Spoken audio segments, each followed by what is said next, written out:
Bharat times ન્યૂઝની સાથે હું છું લવી. ભારત ટાઈમ્સમાં આ ખાસ મુલાકાતના પ્રોગ્રામમાં અમે દર વખતે અલગ અલગ એક્ટર અને એક્ટ્રેસ સાથે આપની મુલાકાત કરાવતા હોઈએ છીએ. તો આજે આપણી સાથે ચર્ચા કરવા માટે અને ખાસ મુલાકાત માટે કશિશ રાઠોડ જોડાયા છે, જે ખાસ કરીને પ્લેબેક સિંગર પણ છે, એક્ટર પણ છે અને સાથે સોશિયાલિસ્ટ પણ છે. એમની સાથે સીધા વાત કરીશું. સ્વાગત છે આપનું ભારત ટાઈમ્સ ન્યૂઝમાં. Thank you so much. કશિશજી, સૌથી પહેલાં પ્લેબેક સિંગર તરીકે આપે કામ કર્યું અને સાથે સોશિયાલિસ્ટ પણ છો, મલ્ટીટાસ્કિંગ છો. શરૂઆત કઈ રીતની થઈ આપની?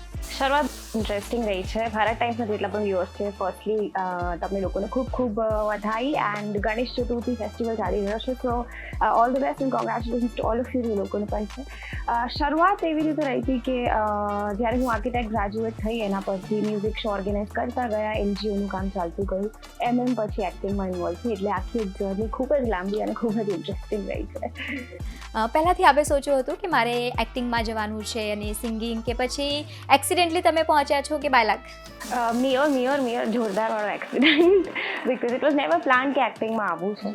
બટ કહીએ ને કે અંદરથી ક્રિએટિવિટી અંદરથી હતી, એક ઓબ્ઝર્વેશન સ્કિલ્સ, ઇન્ટરેસ્ટ અને આ બધી વસ્તુ પહેલેથી હતી. એન્ડ આઈ થિંક એ ફોર્ચ્યુનેટલી લક કહ્યું કે કંઈ પણ કહ્યું, ક્યાંક ને ક્યાંક એમાં આવી જ ગયા. બિલકુલ. આપે કીધું કે સાથે જ અમને પણ જાણવા મળ્યું છે કે આપે એક અત્યારે ગણપતિજીનું એક સોંગ છે જેમાં આપે કામ કર્યું છે, જો એના વિશે આપ અમારા દર્શક મિત્રોને બતાવો. બિલકુલ. ગણપતિ બાપ્પા સુપરસ્ટાર એ સોંગ મેં જ લખ્યું છે. અને સોંગની શરૂઆત એવી રીતે જ થતી કે એઝ એન આર્કિટેક્ટ જ્યારે હું અને મારા એનજીઓના કામ દોરાન જ્યારે હું ગુલબાઈ ટેકરા, જે આપણી સ્લમ છે, અને સૌથી મોટી અમદાવાદી માટે ગર્વની વાત એ છે કે અમદાવાદમાં એક આટલું મોટું માર્કેટ છે જે ગણેશજીના આઈડલ્સ લોકો બનાવતા હોય. તો મને થયું કે આ ગણેશ ચતુર્થીએ આપણે એ વસ્તુને હાઇલાઇટ કરીએ કે ગુલબાઈ ટેકરાને સ્લમની બસ્તી જે આટલી મહેનતથી ખૂબ જ ટેલેન્ટેડ ત્યાંના કલાકારો છે. તો સોંગમાં પણ મેં એ જ વસ્તુ દર્શાવી છે. અને એવી જ રીતે સોંગ બનાવવાની પણ ઇન્સ્પિરેશન મને ગુલબાઈ ટેકરાથી જ મળી છે. બિલકુલ, બહુ જ સરાહનીય કામગીરી કહી શકાય. અને એના સિવાય આપ એનજીઓ પણ એમાં પણ આપ જોડાયેલા છો, જેના વિશે આપ અમારા દર્શક મિત્રોને બતાવો. ચોક્કસ. એનજીઓ છે હમરાહી ફાઉન્ડેશન. હમરાહી એટલે કે તમારું કમ્પેનિયન. અને બીજું એક કારણ હમરાહી રહે છે કે મારા મોમનું નામ રાહી છે. પણ એનજીઓમાં મારી સાથે ખૂબ જ સારા વોલેન્ટિયર્સ છે. અમારા વીકલી આવી બધી જ એક્ટિવિટીઝ ચાલતી હોય છે. બટ મેઇન મારી એનજીઓની વસ્તુ એ છે કારણ કે હું કલાના ક્ષેત્ર સાથે જોડાયેલી છું, તો મારો મેઇન ટ્રાય એ જ રહે છે કે જેટલા પણ સ્પેશિયલ કિડ્સ દિવ્યાંગ છે એ લોકોને પ્લેટફોર્મ આપવાની, તક આપવાની જવાબદારી મેં લીધી છે. અને એના સિવાય જેટલા પણ લોકો જે લોકો કદાચ અમુક ખર્ચો નથી કરી શકતા, કે સિંગર હોય કે આપણે જે મિડલ ક્લાસ કે લોઅર મિડલ ક્લાસ વર્ગ કહીએ, એ લોકોમાં પણ ખૂબ જ ટેલેન્ટ હોય છે, પણ એ ક્યાંક ને ક્યાંક મોનિટરી ટર્મ્સના લીધે ક્યાંક પાછળ પડતા હોય. તો એ મારો સપોર્ટ આપવાથી એનજીઓની શરૂઆત થઈ. એના સિવાય અમે ધાબળા, સ્વેટર, ફૂડ, એન્વાયરમેન્ટ અને સ્પેશિયલ કિડ્સ માટે પછી વૃદ્ધાશ્રમ વિઝિટ કરી છે. આ બધી તમામ એક્ટિવિટીઝ રેગ્યુલર ચાલતી છે. બિલકુલ. જ્યારે આપણે સ્ટડી કરી હતી ત્યારે વિચાર્યું હતું કે કોઈક દિવસ કે પ્લેબેક સિંગરમાં કામ કરીશું, એક્ટિંગ કરીશું, સાથે સાથે મલ્ટીટાસ્કિંગ વર્ક કરીને અનેક સોંગ લખીશું પણ? હા, સિંગિંગનું કેવું છે કે મારા ફેમિલીમાં મ્યુઝિકનું ખૂબ જ રસ છે લોકોને. અને મ્યુઝિક વગર અમે ઘરમાં કોઈ પણ એક્ટિવિટી થાય જ નહીં આપણા ઘરમાં. અને અમે જેમ મેં કહ્યું કે આવી રીતે અમે એક ક્લબની શરૂઆત કરી કે આવા લોકોને આપણે મેમ્બર બનાવીને એમને તક આપીએ અને એમને આપણે આગળ લઈ જઈએ. એવી રીતે એક સ્વરાલય જે ક્લબ કરીને ઓર્ગેનાઇઝેશન હમરાહીની સાથે જોડીને અમે શરૂ કરી હતી. અને ત્યારે જે ઓડિયન્સ આવે એ લોકોનો ખૂબ જ ઉત્સાહ અને એમની એનર્જી હતી કે તમે પણ ગાઓ, તમે પણ કંઈક પરફોર્મ કરો. એમ કરતાં સિંગિંગમાં એ પછી મને શાહિદ માલિયા, એટલે કે બોલિવૂડનું બહુ જ મોટું નામ, પ્લેબેક સિંગર બોલિવૂડના, તો શાહિદ માલિયા સાથે મારું પહેલું પ્લેબેક મેં ગાયું. અને દેટ વોઝ વેરી મોટિવેટિવ. એવી રીતે સિંગિંગની જર્ની પછી ચાલુ છે. પછી મેં ઘણી બધી ફિલ્મ્સમાં પણ પ્લેબેક આપેલું છે. અને હવે જેમ મેં કહ્યું, ગણપતિ બાપ્પા સુપરસ્ટાર એ સોંગ પણ મેં ગાયું છે. અને તમને લોકોને આ ફેસ્ટિવલ સ્પેશિયલ સોંગ છે એટલે આપ સૌને ખૂબ જ ગમશે. બિલકુલ. કરિયરની સ્ટાર્ટિંગ થાય અને ત્યાંથી છેક સતત આગળ વધતા હોઈએ, પોતાની જાતને એક બોલિવૂડની ઉપર હસ્તીમાં જોઈએ, કેવા પ્રકારનો એ અનુભવ? બહુ જ ઓવરવેલ્મિંગ છે. બહુ જ બ્લેસ્ડ ફીલ કરું છું કે આ વસ્તુ મળી રહી છે. અને હિન્દી સોંગ્સને મારા આટલો પ્રેમ મળી રહ્યો છે. And I am really happy. હમણાં જ જસ્ટ બિફોર ધ ઇન્ટરવ્યૂ મેં ચેક કર્યું કે મારા 3 ટ્રેક્સ અત્યારે સોશિયલ મીડિયા પર ટ્રેન્ડિંગમાં છે. લોકો એને પ્રેમ કરી રહ્યા છે, લોકો એના પર રીલ્સ બનાવી રહ્યા છે, નાચી રહ્યા છે, ગાઈ રહ્યા છે. અને બહુ જ ખુશીની વાત છે. એટલે કહીએ ને કે રિયલી એક ઇમોશનલ કનેક્ટ બની રહી છે લોકોની સાથે. અને દિલથી આઈ એમ રિયલી અને બસ બ્લેસ્ડ છું, એક જ વાત કહીશું. કશિશજી, આગળ વધવું હોય એટલે ફેમિલીનો સપોર્ટ સૌથી વધારે જરૂરી હોય છે. આપને કયા પ્રકારનો સપોર્ટ ફેમિલી તરફથી મળે છે અને લાઈફમાં આપણે કોઈને ઇન્સ્પિરેશન ગણીએ છીએ, આપની લાઈફમાં કોણ? ફેમિલી સપોર્ટ એટલે હું માનું છું ત્યાં સુધી જેટલો મારો એક્સપિરિયન્સ છે, મેં આટલા બધા એમને જોયેલા છે, લોકોને જોયેલા છે, બાળકોને જોયેલા છે હેરાન થતા, અને મારા ગ્રુપને જોયેલા છે, મારા વોલેન્ટિયર્સ, ફ્રેન્ડ્સ, મારું ફ્રેન્ડ સર્કલ બી ગયું. I think family support is like તમે તમારા ફેમિલીમાં એ વ્યક્તિને ખાલી છૂટ આપો કે બસ તારે જે કરવું છે એ તું કર, અમે તારી સાથે છીએ. અને આનાથી મોટો કોઈ સપોર્ટ નથી હોતો.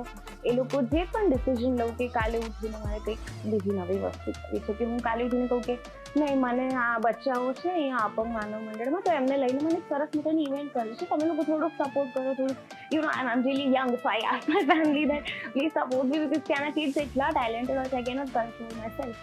તો એ લોકો કે હા તારે જે માઇન્ડમાં આવે we are with you, and that is the biggest support. અને એમાં Rahi Rathod, my mom, she is like just go for it. અને આઈ થિંક બધા જ ફેમિલી એ જ કરવું જોઈએ કે ઘરમાંથી એક વ્યક્તિ જે ખૂબ ક્રિએટિવ કે ટેલેન્ટેડ હોય તો એને બસ એક ધક્કો આપો અને એને કહો કે તારે જે કરવું છે યાર. બિલકુલ, એક એ પુશ મળવું જોઈએ ઘરેથી. અને મહિલાઓ સતત આગળ વધતી હોય છે. આજના સમયમાં જ્યારે સ્ત્રી સશક્તિકરણની વાતો થાય એવા સમયમાં મહિલાઓનું આગળ વધવું એ કેટલું જરૂરી? હા, આ બહુ જ મારા દિલથી રોજ તમે માનશો ને બટ રોજ આઈ થિંક હું આના વિશે જ વિચારતી હોઉં છું ઘણું બધું, કારણ કે એઝ આઈ સેડ મેં જોયેલા છે અમુક મહિલાઓને વસ્તુથી સફર થતા.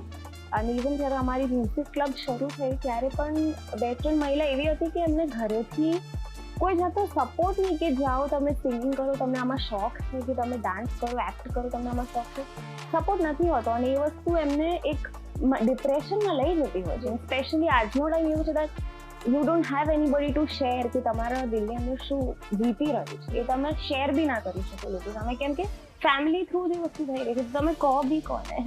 અને એવા ટાઈમે જ્યારે એ લોકો ક્લબમાં આવીને પરફોર્મ કરે છે, લોકો એમને સાંભળે છે, ત્યાં એમનું ગ્રુપ બને છે અમારા ક્લબમાં, બીજા વ્યક્તિ મેમ્બર્સને એ લોકો મળે છે, અને 1-2 વર્ષમાં એ લોકો એકદમ બદલાઈ જાય છે. અને એ વસ્તુ મેં ખુદ મારી નજરે જોઈ છે. સો આઈ થિંક વુમન માટે બીજું એક એ પણ છે કે હમણાં મારી 11 ગુજરાતી ફિલ્મ શૂટ થઈ ચૂકી છે, એમાંથી 4 રિલીઝ થઈ ચૂકી છે, અને ઘણા બધા આપ લોકોએ જોઈ પણ હશે. તો એક એ જ ટ્રાય રહેતો હતો કે સ્ક્રિપ્ટ સિલેક્શન જ્યારે પણ કરું તો આઈ થિંક વુમન સેન્ટ્રિક કે મહિલા કેન્દ્રિત ફિલ્મ હોય છે, એનો અત્યારે હું ફેસ છું.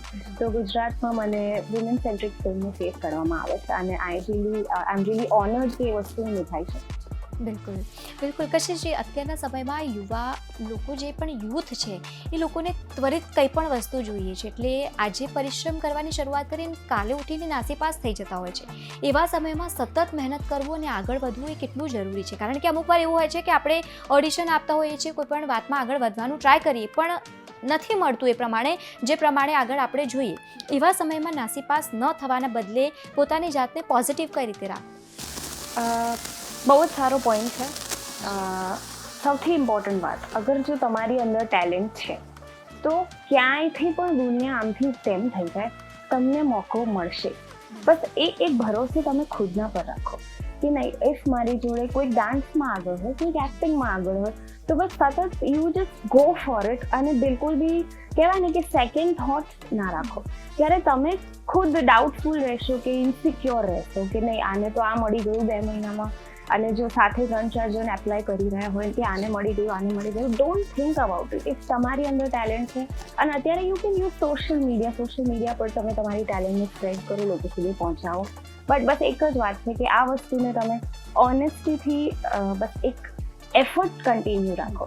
અગર એફર્ટ છોડી દેશો ને તો આઈ ડોન્ટ થિંક કે તમને નેચર બી હેલ્પ કરશે. બટ હા, તમારું હાર્ડવર્ક અગર by heart, by mind and by body આ બધું તમે ડેડિકેટ કરી દેશો ને તમારી ટેલેન્ટને, તો there is nothing which can stop you. Just go for it. બસ એક જ વસ્તુ વિચારો કે આ મારે કરવું જ છે, અને એની પાછળ બસ મંડી પડો. I think nature will help you out for sure. બિલકુલ, ડેફિનેટલી. કશિશજી, તમારા જીવનમાં અત્યાર સુધીમાં કોઈ પણ એવો ક્ષણ આવ્યો જ્યારે તમને એવું લાગ્યું કે ના હું થાકી ગઈ છું, અને એવા સમયમાં ફેમિલી હોય કે પછી અન્ય વ્યક્તિઓને આપનો સપોર્ટ આપને મળ્યો હોય કે ના તમે સતત આગળ વધો? હા, એવા બહુ જ મોટું પેલું કહેવાય ને બ્રેકડાઉન પોઈન્ટ આવ્યો હતો, એન્ડ એ પણ બહુ જ જરૂરી છે. That time, that one day, but હું બહુ જલ્દી બહાર આવી ગઈ છું એમાંથી. એટલે બહુ ચિંતા એમ મેં કહ્યું કે ઓવર થિંકિંગ નહીં કરવાનું, તમારા પર ખુદના પર ભરોસો હોય ને you can figure all the things out, so don't worry about it. But હા, જ્યારે મારું માસ્ટર્સ ચાલતું હતું અને એમાં મને ગોલ્ડ મેડલ મળ્યો, તો માસ્ટર્સની એક્ઝામના આગલા દિવસે જ મારી એક ફિલ્મમાં હું ભૂત બની હતી અને એનો ક્લાઇમેક્સ શોટ મેં રાત્રે શૂટ કર્યો હતો, જે નાઇટ શૂટ હતું અને એ શૂટ પત્યું સવારના 5 વાગે. 5 વાગે હું સુરેન્દ્રનગર શૂટ પતાવીને ત્યાંથી પાટણ ગઈ અને 7, 7:30 મેં એક્ઝામ આપી છે. એન્ડ એ જે 3 કલાકની જર્ની હતી ને, એ I can not express that કે શું કરી રહી છું હું, કેમ આ બે વસ્તુ મેં ભેગી કરી હશે, કેમ આમ કર્યું હશે, કાં તો આ છોડી દેવાનું હતું, કાં તો ઓલ્ટરનેટિવ ચૂઝ કરી લેવાનું હતું. ઘરે ફોન કર્યા કે આઈ એમ રિયલી સ્ટક અત્યારે આમ તેમ ફલાણા ઠીકાણા.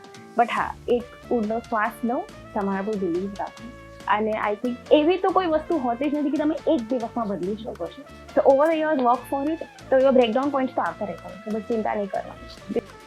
બિલકુલ, આપે કીધું કે એક મૂવીમાં પણ ભૂત તરીકે કામગીરી કરી, એક અલગ એક્સપિરિયન્સ હશે, જો આપ અમારા દર્શક મિત્રોને બતાવો એક્સપિરિયન્સ વિશે. ઓકે, સો એક સ્ટોરી એવી છે કે એક ખૂબસૂરત ભૂત છે એન્ડ એ બધાને એક પ્રોપર્ટીને લઈને કિસ્સો છે કે એ ઘર પડાવવા માંગતી હોય છે. એથી વધુ તો હું નહીં કહી શકું કેમ કે ફેમિલી છે. બટ હા, ભૂત બનવામાં મજા એ આવી હતી ને કે ત્યાં આગળ એટલું જોરથી તમને ચીઝ પાડવા મળે ને એક્ટિંગ વખતે કે આખું ક્રૂ હલી જતું હતું અને કેમેરો પણ હલી જતો હતો. બિલકુલ. કશિશજી, આવનારા સમયમાં જે પણ આપના ચાહક મિત્રો છે, આપને કઈ રોલમાં જોવા મળશે? આપની આનેવાળી જે પણ અપડેટ સિરીઝ હોય કે આપ શેમાં અમારા દર્શક મિત્રો તમને જોઈ શકે છે? હૈદરાબાદ સાઉથ ફિલ્મમાં તમે મને જોશો એક અલગ અંદાજમાં, અને એના પછી ચંદા ફિલ્મ આવી રહી છે, એમાં ચંદા હું પ્લે કરી રહી છું અને એ ફિલ્મ પણ મહિલા કેન્દ્રિત છે. એ એક ગામડાની સ્ત્રી, ગામડાની તો એક્ઝેક્ટલી નહીં બટ એક હાર્ડ વર્કિંગ મહિલા જે રૂરલ એરિયાથી બિલોંગ કરતી હોય છે, દેન શી અપલિફ્ટ અને સિટી લાઈફમાં કેવી રીતે બેલેન્સ કરે છે એના ઉપરની છે. પછી તમે જોશો સેવા ભાવીમાં મને ખૂબ જ અલગ નટખટ કોમેડી કેરેક્ટરમાં, એમાં કોમેડીના ગુજરાતી તમામ ધુઆંધાર આર્ટિસ્ટ તમને જોવા મળશે. એટલે કે મલ્ટી સ્ટારર ફિલ્મ છે, એમાં એકમાત્ર છોકરી હું છું ને મારી પાછળ બધા પડ્યા છે. અને એના પછી આજે મેં કહ્યું એક ભૂતવાળી ફિલ્મ તમને જોવા મળશે. પછી બીજી એક મારી મીરા નામની શોર્ટ ફિલ્મ આવી છે, એમાં બહેરા મૂંગાના જે છોકરા હોય છે એના ઉપરની છે ને હું એ લોકોની લાઈફ કઈ રીતે બદલું છું. તો એ તમે લોકો ખાસ જોજો. પોકેટ ફિલ્મ્સ નામની યુટ્યુબ પર ચેનલ છે, એના ઉપર તમને જોવા મળશે. હું અત્યારે જ્યાં છું ત્યાં જોવા માંગુ છું. બસ એક જ વસ્તુ હું વિશ કરીશ કે જેટલી હાર્ડવર્કિંગ છું કે જે એનર્જી મારી અંદર છે બસ એ લાઈફ ટાઈમ રહે. અને સક્સેસ કે ટોપ નંબર 1 આ બધું હોતું નથી. તમને જે વસ્તુ અચીવ કરવી છે બસ તમે એની પાછળ મંડી પડો. અને આઈ થિંક જેમ મેં કહ્યું દુનિયા તમને હેલ્પ કરશે. So I'm looking myself as what I am right now, happy, satisfied, energetic and hardworking. Bas that's it.